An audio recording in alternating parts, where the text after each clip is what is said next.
সমস্যা নেই। এই জন্য দুইটার মধ্যে ফেস লাগিয়ে রাখে পোশাক বাড়ায় একটা লাগায় জানাজার নামাজ ফেস লাগে জানাজার নামাজের মধ্যে 4টে তকবীর আর ঈদের নামাজের মধ্যে কয়টা তকবীর 6টা তকবীর এখানেও ব্যবধান আছে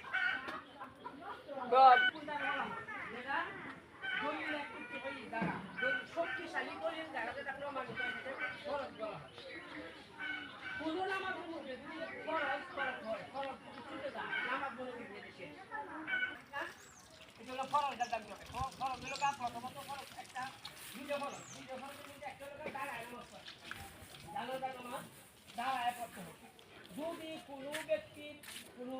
উদর থাকে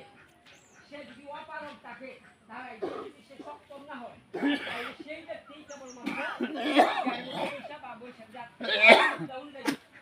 তাহলেও তার নামাজ দাম হবে যেমন আছে আপনার উজু আমরা উজু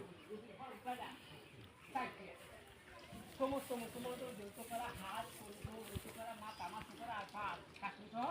যৌথ করা পুলি করলো না নাচে পানি কিনলো তার মাথে করলো না দাড়ি চুলাই করলো না